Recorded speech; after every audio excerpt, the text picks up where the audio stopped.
Mon fils Zakaria, c'est mon aîné. Il a 10 ans aujourd'hui, alhamdulillah. Il fait partie des scouts musulmans. Et dans ces scouts, ils organisent une sorte d'olympiade musulmane. C'est incroyable. Imagine près de 1000 enfants, 800 ou 1000, réunis dans un grand auditorium, courant, sautant, participant à toutes sortes d'épreuves sportives. Ce jour-là, Zakaria devait courir le 400 mètres. Je voulais lui donner un conseil. Je lui ai dit, Zakaria, ce n'est pas une question de gagner. C'est une question d'être la meilleure version de toi-même, d'avoir un sens de l'ihsan. Allah t'a donné des outils, des dons. Tu ne sais pas encore exactement lesquels, mais ils sont précieux. Utilise-les du mieux que tu peux. Si tu les utilises au maximum de tes capacités, c'est du shukr envers Allah subhanahu wa ta'ala. Pour moi, le ihsan est lié à la gratitude. Allah t'a donné des moyens, alors serre-t'en avec excellence, et c'est ainsi que tu lui dis merci. Tu pourrais gagner, Zakaria, mais sans avoir donné ton meilleur, et ce serait un échec. Tu pourrais perdre, mais avoir tout donné, et ce serait une vraie réussite, car tu aurais eu le ihsan. Il m'a regardé et m'a dit « Baba, c'est profond ». Je lui ai répété « Sois toi-même, exprime-toi. Ce n'est pas une question de victoire ou de défaite. Je veux juste que tu sois le meilleur que tu puisses être. » Le départ est donné. À vos marques, prêts, partez. C'était phénoménal. Il courait si vite. Il était dans son monde.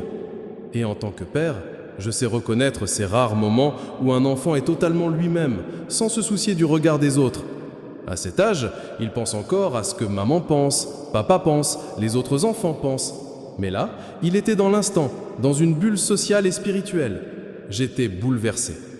J'avais Ilyas sur mes épaules, autour de moi des familles conservatrices. Mais moi, je n'en avais rien à faire. J'ai 36 ans. Je ne me soucie plus de ce que pensent les gens. J'étais là, en survêtement dépareillé, avec un t-shirt Bruce Lee, des bottes improbables, décoiffé, et je traversais le parc olympique en criant « Allez Zakaria, magnifique mon fils, excellent !» Je sautais, je l'encourageais, je vivais le moment. Il a terminé deuxième, alhamdulillah. Quand il s'est arrêté, il m'a regardé comme s'il venait de découvrir une partie de lui-même qu'il ne connaissait pas. Ces moments sont rares, précieux. Et je me suis demandé, pourquoi ai-je réagi ainsi ? Parce que j'ai vu en lui une qualité qui méritait d'être reconnue. Nous faisons cela tout le temps, n'est-ce pas ? Quand nous entendons une poésie d'Iqbal, Subhanallah. Quand nous écoutons un bon nachid, nous applaudissons, nous nous levons, nous félicitons. Quand Mo Farah court aux Jeux Olympiques, nous nous levons pour l'encourager. Quand je regarde un combat de boxe et que je vois un champion se relever après un coup dur, comme Anthony Joshua face à Klitschko, je suis inspiré. Nous faisons cela sans cesse. Nous applaudissons, nous disons bravo, nous reconnaissons les qualités qui méritent d'être louées. Et pourtant, regardons l'univers.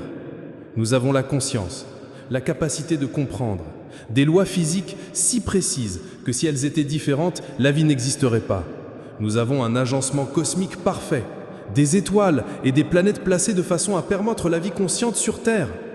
Sur notre planète, des plantes suivent la course du soleil, des animaux portent des charges incroyables, certaines graines ne germent qu'après la chaleur d'un incendie de forêt. Certains oiseaux volent des jours entiers, sans dormir vraiment, car une moitié de leur cerveau se repose pendant que l'autre veille.